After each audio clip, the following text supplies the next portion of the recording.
2023 की बात है। मुंबई के अंधेरी ईस्ट के मरोल इलाके में स्थित एनजी कून ऑनपरेटिव हाउसिंग सोसाइटी के फ्लैट नंबर 306 में 25 वर्षीय रूपल ओंगरे रहा करती थी। वह एक ट्रेनी एयर होस्टेस थी और उसके साथ उसकी बहन ऐश्वर्या ओंगरे भी इसी फ्लैट में रहती थी, जो आईसीआईसीआई बैंक में काम करती थी। दोनों बहनें मूल रूप से छत्तीसगढ़ के रायपुर, न्यू राजेंद्र नगर की रहने वाली थीं और जब भी छुट्टी मिलती, अपने घर चली जाती थीं। सितंबर 2023 में रक्षाबंधन का त्योहार आया। इस मौके पर दोनों बहनें अपने होम टाउन गईं, लेकिन रूपल को अपनी एयर होस्टेस की ट्रेनिंग के कारण त्योहार से पहले ही मुंबई वापस लौटना पड़ा, जबकि ऐश्वर्या रायपुर में ही रुक गई। रूपल अपने परिवार और दोस्तों से फोन पर बातचीत करके जुड़ी रहती थी, क्योंकि वह घर से दूर थी। कभी परिवार के लोग उसे कॉल कर लेते, तो कभी उसके दोस्त उसका हालचाल पूछते। 3 सितंबर 2023 रविवार का दिन था। यह दिन रूपल के ट्रेनिंग इंस्टीट्यूट की छुट्टी का दिन था, इसलिए वह अपने फ्लैट में ही थी। घर वालों को भी यह पता था कि आज रूपल फ्री है, इसलिए उन्होंने हमेशा की तरह सुबह 10:30 से 11 बजे के बीच उससे बात की। उसने हंसते हुए परिवार और दोस्तों से बातचीत की, लेकिन 11 बजे के बाद अचानक उसने फोन उठाना बंद कर दिया। उसके पिता ने सोचा कि आज वह फ्री है, तो हालचाल लेने के लिए उन्होंने भी कॉल किया, लेकिन इस बार फोन की घंटी बजी, पर रूपल ने कॉल रिसीव नहीं किया। उन्हें लगा कि शायद वह किसी काम में व्यस्त होगी, नाश्ता बना रही होगी। उन्होंने सोचा कि शायद वह मिस कॉल देखकर बाद में जवाब देगी। आमतौर पर अगर रूपल बिजी होती और फोन नहीं उठा पाती, तो वह एक मैसेज कर देती थी कि बाद में कॉल करेगी। लेकिन इस बार ऐसा नहीं हुआ। सुबह तक सब कुछ सामान्य था। रूपल ने मुस्कुराते हुए बात की थी, लेकिन 11 बजे के बाद से न वह फोन उठा रही थी, न ऑनलाइन आ रही थी। कुछ तो अजीब था। शुरुआत में रूपल के पिता को लगा कि वह शायद किसी काम में व्यस्त होगी, इसलिए फोन नहीं उठा रही। लेकिन जब काफी देर तक कोई जवाब नहीं मिला, तो चिंता बढ़ने लगी। उन्होंने परिवार के बाकी सदस्यों को भी इस बारे में बताया।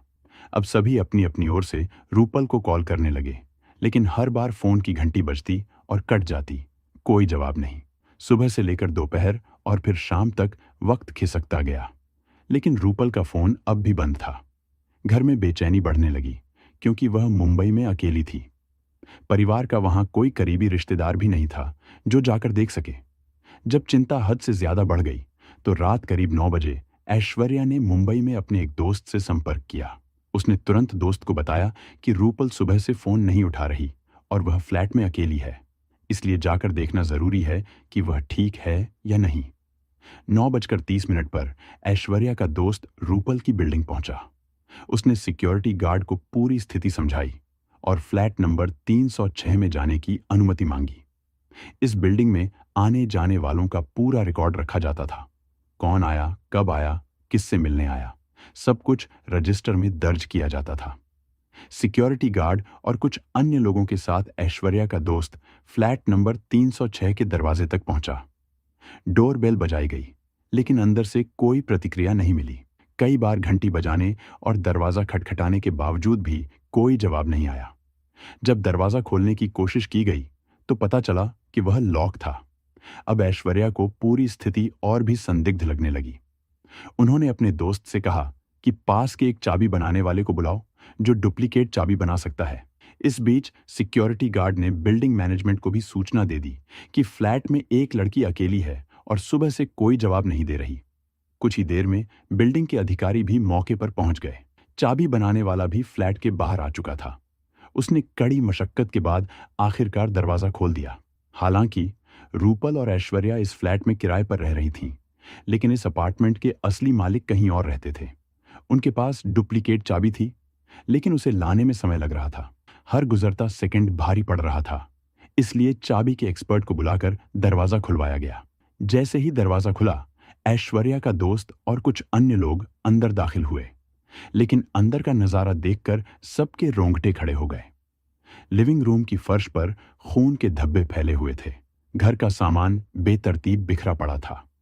फर्श पर खून के निशान देख ऐसा लग रहा था मानो किसी को घसीटा गया हो। डरते डरते सभी लोग उन खून के निशानों का पीछा करते हुए फ्लैट के अंदर बढ़े। वे सीधे बाथरूम की ओर जा रहे थे। जब बाथरूम का दरवाजा खोला गया तो सामने का दृश्य और भी भयावह था। अंदर रूपल ओंगरे खून से लथपथ पड़ी थी। उसके गले पर गहरे कट के निशान थे और चेहरे पर कई जगह खरोंचों के निशान थे। एक हंसती खेलती लड़की जो कुछ घंटे पहले तक अपने परिवार से बात कर रही थी, अब निर्जीव पड़ी थी। आखिर इस फ्लैट में क्या हुआ था? रूपल की हालत देखकर उनके दोस्त ने फौरन उसकी बहन ऐश्वर्या को फोन किया और पूरे हालात से अवगत कराया, जबकि गार्ड ने पुलिस को सूचित कर दिया। रात करीब 10 बजे पवई पुलिस मौके पर पहुंची और तत्काल रूपल को घाटकोपर के राजावाड़ा अस्पताल ले जाया गया, जहां डॉक्टरों ने उसे मृत घोषित कर दिया। रूपल के गले पर किसी तेज धारदार हथियार से किए गए 2 गहरे घाव थे। साथ ही उसके चेहरे पर नाखूनों की गहरी खरोंचें साफ नजर आ रही थीं। शरीर पर भी कई चोटों के निशान थे, जिससे यह स्पष्ट था कि यह हत्या का मामला था। जब लोगों ने बाथरूम में उसका शव देखा, तब तक खून पूरी तरह से सूख चुका था। यह खबर सुनते ही उसका परिवार सदमे में आ गया। बेटी की इस हालत की जानकारी मिलते ही वे तुरंत मुंबई आने की तैयारी करने लगे। रूपल ओंगरे बेहद प्रतिभाशाली और आत्मनिर्भर लड़की थी। उसके परिवार में 2 बड़ी बहनें और एक भाई था। घर की सबसे छोटी संतान होने के कारण वह सबकी लाडली थी। उसके पिता सरकारी विभाग में इंजीनियर थे और अब रिटायर हो चुके थे। रूपल ने अपनी प्रारंभिक पढ़ाई रायपुर में पूरी की और उच्च शिक्षा के लिए चंडीगढ़ चली गई। उसका सपना था कि वह एक दिन एयर होस्टेस बने। वह स्वभाव से मिलनसार थी और सोशल मीडिया पर भी काफी सक्रिय रहती थी। अपने सपनों को साकार करने के लिए उसने कड़ी मेहनत की। चंडीगढ़ में पढ़ाई खत्म करने के बाद उसने एयर इंडिया में फ्लाइट अटेंडेंट के लिए आवेदन किया और चयनित हो गई। इसके बाद उसे 6 महीने की ट्रेनिंग के लिए मुंबई आना पड़ा। उसकी बहन ऐश्वर्या पहले से ही मुंबई में एक किराए के फ्लैट में रह रही थी, इसलिए रूपल भी उसके साथ रहने लगी। वह मार्च-अप्रैल 2023 के आसपास मुंबई आई थी। रोजमर्रा की जिंदगी में रूपल की दिनचर्या काफी व्यवस्थित थी। सुबह वह अपने ट्रेनिंग सेंटर जाती और ऐश्वर्या बैंक के काम पर निकल जाती। शाम को दोनों घर लौटती थीं। ट्रेनिंग के दौरान रूपल की कई नई दोस्त भी बन गईं। उसने अपने कोर्स में शानदार प्रदर्शन किया, जिससे वह बेहद खुश थी। परिवार को भी गर्व था कि उनकी बेटी अपने सपने को सच करने के करीब पहुंच रही थी। लेकिन किसे पता था कि 3 सितंबर को वही रूपल अपने घर के बाथरूम में खून से लथपथ मृत पाई जाएगी। अगस्त 2023 के अंतिम सप्ताह में रक्षाबंधन का त्योहार था, जिसके लिए रूपल अपनी बहन ऐश्वर्या के साथ रायपुर गई थी। राखी से ठीक एक दिन पहले उसे दिल्ली से एक फोन आया। कॉल में बताया गया कि उसे कुछ अनिवार्य मेडिकल टेस्ट कराने होंगे, जो फ्लाइट अटेंडेंट के रूप में उसकी ज्वाइनिंग के लिए आवश्यक थे। समय बहुत कम था, इसलिए रूपल उसी दिन अकेले मुंबई लौट आई। वहां से अपने जरूरी दस्तावेज लिए और तुरंत दिल्ली रवाना हो गई। दिल्ली में उसके सभी मेडिकल टेस्ट सफलतापूर्वक पूरे हो गए, लेकिन दुर्भाग्य से वह वहां से सीधे रायपुर न जाकर मुंबई लौट आई, जहां उसकी बेरहमी से हत्या कर दी गई। आखिर यह जघन्य अपराध किसने किया होगा?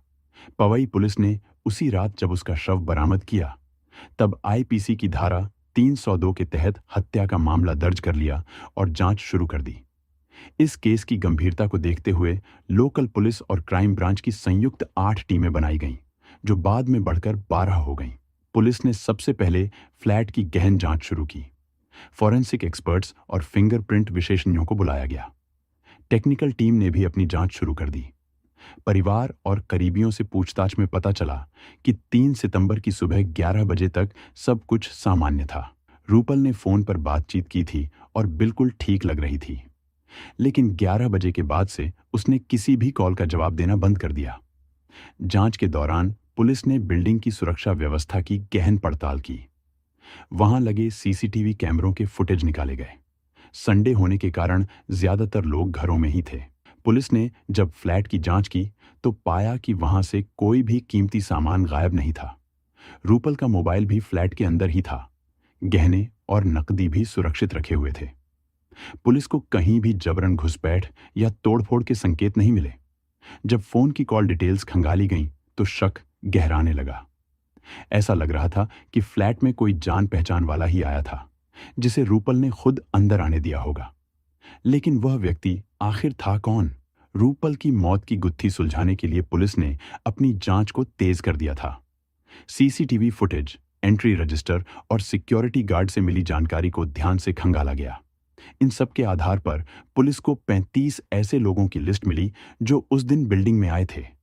इनमें वहां रहने वाले लोग, किराएदार, ऑनलाइन डिलीवरी एजेंट और पार्सल लाने वाले शामिल थे। एक एक कर सभी से पूछताछ शुरू हुई, लेकिन किसी पर शक की ठोस वजह सामने नहीं आई। इसी दौरान 4 सितंबर की सुबह आ गई। सोमवार की इस सुबह में रूपल के परिवार वाले मुंबई के लिए रवाना हो चुके थे। उसके कुछ दोस्त भी मिलने के लिए फ्लैट पर पहुंचे। पुलिस को अब तक मिले सबूतों से यह अंदाजा हो गया था कि हत्या सुबह 11 बजे से दोपहर के बीच हुई होगी। यह वही समय था जब बिल्डिंग में सफाई कर्मी, मेंटेनेंस स्टाफ और घरेलू काम करने वाले आते जाते थे। पुलिस को यकीन था कि कत्ल दिन के उजाले में हुआ था।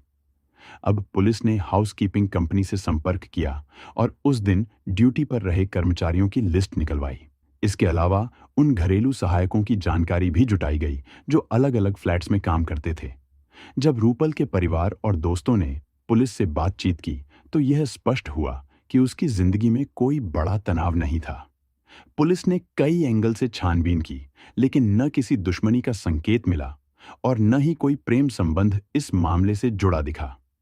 कॉल रिकॉर्ड्स में भी कुछ संदिग्ध नहीं मिला। आखिरी बार रूपल ने 3 सितंबर की सुबह 11 बजे अपने दोस्त से वीडियो कॉल पर बात की थी। दोस्त के मुताबिक बातचीत के दौरान फ्लैट की डोरबेल बजी। रूपल फोन पर बात करते हुए दरवाजे तक गई और खोला। बाहर एक आदमी खड़ा था जो कुछ कह रहा था, लेकिन दोस्त को उसकी आवाज साफ सुनाई नहीं दी। रूपल ने जवाब में कहा, यह 206 नहीं बल्कि 306 है, और फिर दरवाजा बंद कर दिया। वीडियो कॉल के दौरान दोस्त ने उस व्यक्ति का चेहरा नहीं देखा, क्योंकि रूपल का फोन बाथरूम के पास की सीलिंग की ओर था। पुलिस को लगा कि यह कोई डिलीवरी एजेंट हो सकता है जो गलत फ्लैट पर आ गया हो। लेकिन फिर भी पुलिस ने शक के आधार पर हाउसकीपिंग कंपनी से 3 सितंबर को काम करने वाले सभी सफाई कर्मचारियों की सूची मंगवाई। टेक्निकल टीम ने सीसीटीवी फुटेज की बारीकी से जांच की। 11 बजे के बाद की फुटेज बार बार देखी गई ताकि कोई अहम सुराग मिल सके। तभी पुलिस की नजर एक सफाई कर्मी पर पड़ी। सुबह 11:30 पर वह बिल्डिंग में सफाई की यूनिफॉर्म पहने दाखिल हुआ, लेकिन 2 घंटे बाद जब बाहर निकला तो आम कपड़ों में था। उसकी सफाई वाली यूनिफॉर्म कहीं नहीं दिख रही थी। पहली बार देखने में यह सामान्य लगा, लेकिन जब पुलिस ने ध्यान दिया तो शक गहरा गया। आमतौर पर सफाई कर्मचारी अपनी ड्यूटी खत्म करके सीधे घर जाते हैं, लेकिन इस व्यक्ति ने बिल्डिंग के अंदर ही कपड़े क्यों बदले? क्या वह अतिरिक्त कपड़े लाया था? और अगर हां, तो क्यों?